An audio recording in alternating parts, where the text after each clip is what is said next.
Hello food lovers, welcome back to our channel. నేను మీ రాణి రంశెట్టి. Friends, ఈరోజు recipe వచ్చేసి బూరెలు చేసుకోవాలి అంటే శనగపప్పు బూరెలు తింటూ ఉంటాం, పల్లి బూరెలు చేస్తూ ఉంటాం కదా. ఒక్కసారి నేను చూపించిన ప్రాసెస్తో కప్పు పోహాతో బూరెలు చేసి చూడండి, చాలా టేస్టీగా ఉంటాయి. బూరెలు చేసుకోవాలి అంటే పప్పు నానబెట్టి, బియ్యం నానబెట్టి, కడిగి, రుబ్బి, గ్రైండర్ క్లీన్ చేస్తూ ఉంటాం. ప్రాసెస్ అనేది ఎక్కువగా అనిపిస్తుంది. అంతేకాకుండా కొత్తగా వంట నేర్చుకునే పిల్లలకు బూరెలు చేయటం అనేది కొంచెం కష్టంగా అనిపిస్తుంది. అలాంటి వారి కోసం నేను చూపించిన ప్రాసెస్తో ఒక్కసారి బూరెలు చేసి చూడండి. చాలా చాలా టేస్టీగా, చాలా సింపుల్గా, ఎన్నిసార్లు అయినా కూడా ఈజీగా చేసుకునే ప్రాసెస్తో చూపిస్తాను. ఇక వీడియోలోకి వెళ్ళిపోదాం. ముందుగా 1 కప్పు నిండా అటుకులు తీసుకోండి. అలాగే 1 కప్పు అటుకులకి అరకప్పు పెసరపప్పు తీసుకోండి. 1 కప్పు బెల్లం తురుము తీసుకోండి. ఇవి 3 రెడీ చేసుకున్నాం కదా. ఇప్పుడు అటుకుల్ని శుభ్రంగా కడుగుదాం. అటుకుల్లో డస్ట్ అనేది ఉంటుంది. వీటిని ఒక జల్లెడలో వేసుకుని బాగా జల్లించినట్లయితే డస్ట్ అనేది ఏమైనా ఉంటే కిందకు వచ్చేస్తుంది. అంతవరకు జల్లించిన తర్వాత వాటర్ పోసుకుని బాగా వాష్ చేయండి. మనం శనగపప్పు బూరెలు తింటూ ఉంటాం కదా. ఒకసారి నేను చూపించిన ప్రాసెస్తో అటుకులతో బూరెలు చేసి చూడండి. చాలా చాలా టేస్టీగా ఉంటాయి, చాలా డిఫరెంట్గా అనిపిస్తాయి. ఇప్పుడు అటుకుల్ని బాగా కడగండి. 2-3 సార్లు అయినా బాగా వాష్ చేసినట్లయితే కొంచెం నల్లగా ఉన్న వాటర్ అన్నీ కూడా వచ్చేసి అటుకులు అనేవి ఫ్రెష్గా తయారవుతాయి. ఈ విధంగా కడిగి తీసుకోండి. కడిగి వాటర్ అన్నీ కూడా తీసేసిన తర్వాత కొంచెంగా అరచేతుల్లో వాటర్ని కొంచెం కొంచెంగా చల్లుకుంటూ నానబెట్టండి. కొంచెం సేపు మూత పెట్టి నానబెట్టినట్లయితే అటుకులు అనేవి కొంచెం నాని మెత్తగా వస్తాయి. ఈ లోపుగా మనం పెసరపప్పును కూడా ఒక బౌల్లోకి వేసుకుని వాటర్ పోసి బాగా కడుగుదాం. ఈ వాటర్ అన్నీ కూడా తీసేసి ఈ పెసరపప్పును తీసుకోండి. ఇప్పుడు స్టవ్ ఆన్ చేసి కళాయి పెట్టుకుని ఫ్లేమ్ మొత్తం తగ్గించండి. లో ఫ్లేమ్లో పెసరపప్పుని బాగా ఫ్రై చేయండి. తేమ అనేది అంతా పోయి పెసరపప్పు బాగా డ్రై రోస్ట్ అయినట్లయితే మంచి సువాసన అనేది వస్తూ ఉంటుంది. ఇలా కొంచెం కలర్ అనేది చేంజ్ అవుతుంది. అంతవరకు కూడా బాగా ఫ్రై చేసి స్టవ్ ఆఫ్ చేయండి. ఈ పెసరపప్పు అంతా కూడా ఒక గిన్నెలోకి వేసుకుని అరకప్పు పెసరపప్పుకి 3/4 కప్పు వరకు వాటర్ పోసి గిన్నెను కుక్కర్లో పెట్టి 3 నుంచి 4 విజిల్స్ వచ్చేంత వరకు ఉడికించండి. ఉడికిన తర్వాత చూద్దాం. ఈ లోపుగా మనం బెల్లాన్ని కరిగిద్దాం. వేరొక కళాయి పెట్టుకుని స్టవ్ ఆన్ చేసి మనం కొలిచి పక్కన పెట్టుకున్న 3/4 కప్పు బెల్లం తురుము, అలాగే 4-5 టేబుల్ స్పూన్లు పంచదార కూడా వేసుకోండి. స్వీట్ ఎక్కువగా ఇష్టపడే వారికి కొంచెం ఎక్కువగా అయినా బెల్లం తురుముని యాడ్ చేసుకోండి. నేను 3/4 కప్పు వరకు వేశాను. అరకప్పు వాటర్ పోసి బెల్లాన్ని బాగా కరిగించండి. బెల్లంలో గడ్డలు అనేవి కరిగితే సరిపోతాయి, ఎలాంటి పాకము రావాల్సిన పని లేదండి. ఈ విధంగా కరిగిన తర్వాత స్టవ్ ఆఫ్ చేసి ఇప్పుడు ఒక గిన్నెలో స్ట్రైనర్ పెట్టుకుని కరిగిన బెల్లం వాటర్ని బాగా వడకట్టండి. బెల్లంలో కొంచెం పుల్లలు, నార లాంటివి ఉంటూ ఉంటాయి. అవన్నీ కూడా స్ట్రైనర్లోకి వచ్చేస్తే ఈ విధంగా వడకట్టి ఈ సిరప్ని పక్కన పెట్టుకోండి.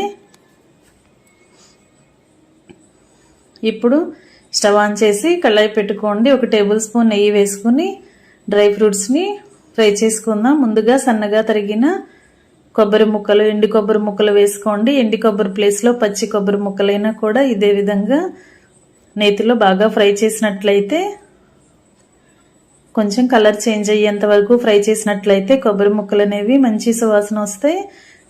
ఆ విధంగా ఫ్రై అయిన తర్వాత అన్నీ కూడా ఒక గిన్నెలోకి తీసుకోండి. ఇదే ప్యాన్లో కొన్ని జీడిపప్పు పలుకుల్ని, కొన్ని బాదం పప్పుల పలుకుల్ని వేసుకోండి.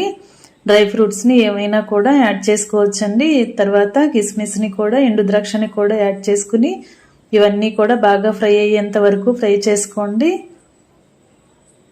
స్టవ్ ఆఫ్ చేసుకుని మనం ఫ్రై చేసుకున్న డ్రై ఫ్రూట్స్ అన్నీ కూడా ఒక ప్లేట్లోకి తీసేసుకుందాం.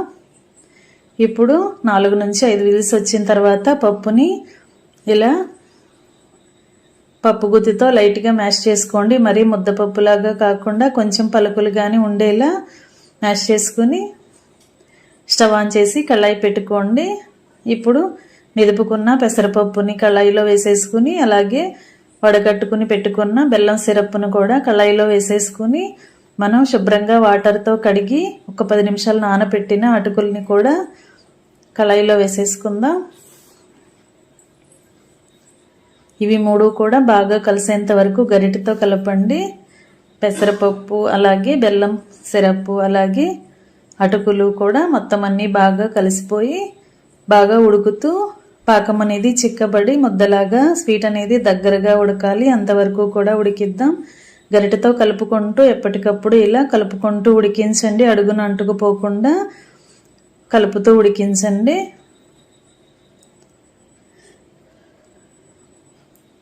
ఇలా ఉడుకుతున్నప్పుడు దీనిలోకి దంచి పెట్టుకున్న యాలకుల పొడి అలాగే కొంచెంగా పచ్చకర్పూరం యాడ్ చేయండి. స్వీట్స్కి ఈ పచ్చకర్పూరం అనేది వేస్తే మరింత టేస్ట్ అనేది మరింత యాడ్ అవుతుంది.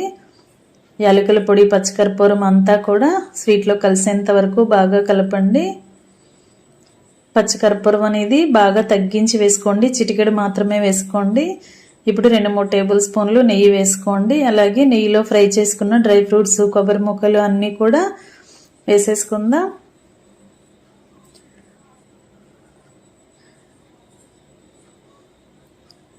ఇవన్నీ కూడా యాడ్ చేసుకున్నాం కదా.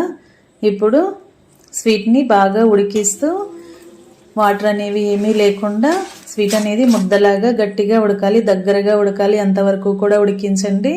ఇది ఎండు కొబ్బరి తురుమండి. 2-3 టేబుల్ స్పూన్లు వేసాను. ఇది పూర్తిగా ఆప్షనల్ అనమాట. మీకు నచ్చితే వేసుకోండి, లేదంటే అలాగే కూడా ఉడికించుకోవచ్చు.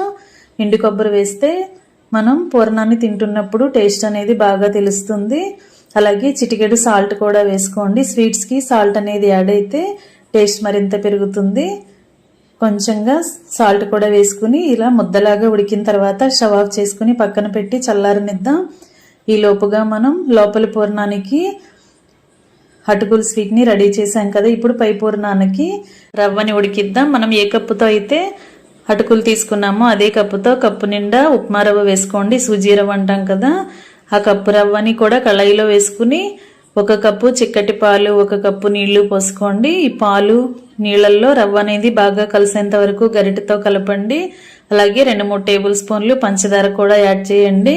అలాగే 2 టేబుల్ స్పూన్లు నెయ్యి కూడా యాడ్ చేసి ఈ రవ్వ పాలు వాటర్లో నెయ్యి పంచదార అంతా కూడా బాగా కలిసేంత వరకు కలుపుకొని స్టవ్ ఆన్ చేసి కళాయిని స్టవ్ మీద పెట్టి ఉడికించండి. ముందుగానే మనం రవ్వని పాలల్లో కలిపి బాగా కలిపిన తర్వాత మాత్రమే కళాయిని స్టవ్ మీద పెట్టి ఉడికించాలండి. ఈ ఉప్మా రవ్వ అనేది పాలని వాటర్ని బాగా పీల్చుకుని బాగా ఉడికి ఇలా ముద్దలాగా సాఫ్ట్గా దగ్గరగా రావాలి. అంతవరకు కూడా ఉడికించండి. ఫ్లేమ్ సిమ్లో పెట్టుకుని గరిటెతో కలుపుకుంటూ ఉడికించినట్లయితే రవ్వ ముద్ద అనేది చక్కగా ఉడికిపోతుంది. మనం చేత్తో ఇలా కొంచెంగా రవ్వ ముద్దని తీసుకుని చూసినట్లయితే ఇది ఉండలాగా కరెక్ట్గా రావాలి. ఈ విధంగా గట్టిగా రావాలి. ఈ విధంగా వచ్చేంత వరకు ఉడికించండి. ఇప్పుడు మూత పెట్టుకుని దీనిని పక్కన పెట్టి 2 నిమిషాలు చల్లారనిద్దాం. ముందుగా మనం అటుకులతో స్వీట్ చేసుకున్నాం కదా, అది బాగా చల్లారింది. దీనిని మనకి కావలసిన సైజులో లోపల పూర్ణానికి బాల్స్ అనేవి చేసుకుందాం. ఈ విధంగా స్వీట్ అనేది కరెక్ట్గా ఉడికినట్లయితే మనం పూర్ణం చేసుకోవడానికి కరెక్ట్గా ఉండలాగా ఫామ్ అవుతుందండి. ఈ విధంగా రావాలి. అన్నీ కూడా ఇలా ప్రిపేర్ చేసుకుని ఒక ప్లేట్లోకి పెట్టుకోండి. లోపల పూర్ణం అనేది రెడీ అయ్యింది కదా. ఇప్పుడు పై పూర్ణానికి పిండి అనేది కూడా బాగా చల్లారింది. దీనిని ఒకసారి చేత్తో బాగా మెత్తగా ఇలా ప్రెస్ చేస్తూ మ్యాష్ చేయండి. దీనిలోకి 2 టేబుల్ స్పూన్లు మైదా పిండి యాడ్ చేసుకోండి. ఈ మైదా పిండి అంతా కూడా రవ్వలో బాగా కలిసేంత వరకు చేత్తో బాగా కలిపి ఈ రవ్వ ముద్దని చపాతీ పిండిలాగా గట్టిగా ముద్దలాగా చేసుకోండి. బాగా చల్లారిన తర్వాత చేత్తో ఇలా గట్టిగా ప్రెస్ చేస్తూ కలిపినట్లయితే రవ్వ అనేది చపాతీ ముద్దలాగా కరెక్ట్గా వస్తుందండి. ఈ విధంగా కలపండి. మైదా పిండి మొత్తం కూడా రవ్వలో బాగా పూర్తిగా కలిసిపోవాలి. ఈ విధంగా కలిపిన తర్వాత పై పూర్ణానికి కొంచెం కొంచెంగా రవ్వ ముద్దను తీసుకుంటూ నేను చూపించిన విధంగా ముందు ఒక బాల్ లాగా చేసుకుని తర్వాత ఇలా పలుచగా ఒత్తుకోండి. ఇప్పుడు మనం ముందుగా చేసి పెట్టుకున్న అటుకుల స్వీట్ని లోపల పూర్ణాన్ని లోపల ఇలా పెట్టుకుని పై పూర్ణంతో బాగా పూర్తిగా కవర్ చేద్దాం. ఎక్కడా కూడా లోపల అటుకుల స్వీట్ అనేది బయటికి కనిపించకుండా ఇలా రౌండ్గా చేసుకోండి. పిండిని బాగా మెత్తగా రవ్వ ముద్దని గట్టిగా కలిపినట్లయితే మనం పై పూర్ణం చేస్తున్నప్పుడు పైన క్రాక్స్ అనేవి ఏమీ రాకుండా ఇలా పూర్తిగా బాల్ కరెక్ట్గా ఫామ్ అవుతుందండి. ఈ విధంగా ప్రిపేర్ చేసుకోండి. మిగిలినవన్నీ కూడా ఇదే విధంగా చేసి పెట్టుకోండి. లోపల పూర్ణం అనేది ఎక్కడా కూడా కనిపించకూడదు. గ్యాప్స్ అనేవి ఎక్కడా కూడా రాకుండా, క్రాక్స్ రాకుండా, చుట్టూ కూడా పగిలిపోయినట్లు లేకుండా కరెక్ట్గా చుట్టండి. అలా చుట్టినట్లయితే మనం డీప్ ఫ్రై చేస్తున్నప్పుడు కరెక్ట్గా డీప్ ఫ్రై చేసుకోవచ్చు. లేదంటే లోపల పూర్ణం అంతా కూడా ఆయిల్లోకి వచ్చేస్తూ ఉంటుంది. ఈ విధంగా చేసిన తర్వాత స్టవ్ ఆన్ చేసి కళాయి పెట్టి డీప్ ఫ్రైకి సరిపడా ఆయిల్ పోసుకోండి. ఆయిల్ మీడియం ఫ్లేమ్లో కాగిన తర్వాత రెడీ చేసి పెట్టుకున్న పూర్ణాలని ఆయిల్కి పట్టినన్ని వేసుకుని గరిటెతో కలుపుకుంటూ రెండు వైపులా కూడా కరెక్ట్గా క్రిస్పీగా ఫ్రై అయిన తర్వాత ఆయిల్ నుండి తీసేయండి. ఇలా ఆయిల్ నుండి తీసేయండి. ఇదే విధంగా మిగిలిన వాటిని కూడా డీప్ ఫ్రై చేసుకుని కంప్లీట్ అయిన తర్వాత స్టవ్ ఆఫ్ చేసుకుని వేడివేడి బూరెలను సర్వ్ చేసుకోవటమే. పండుగల సందర్భంలో మనం ఎక్కువగా ఇలా బూరెలను చేస్తూ ఉంటాం కదా, అలాంటప్పుడు టైం అనేది సరిపోదు. అలాంటప్పుడు ఇలా బూరెలను ఈ ప్రాసెస్తో ప్రిపేర్ చేసి నైవేద్యంగా సమర్పించవచ్చండి. అలాగే అంతేకాకుండా కొత్తగా వంట నేర్చుకునే పిల్లలకి కూడా ఈ ప్రాసెస్ అనేది చాలా చాలా ఈజీ అవుతుంది. టేస్ట్ కూడా మరింత నచ్చుతాయి. మీ అందరికీ కూడా ఈ రెసిపీ నచ్చినట్లయితే లైక్ చేయండి. మరొక రెసిపీతో మళ్ళీ కలుద్దాం. Thanks for watching. నేను మీ రాణి ఎర్రంశెట్టి.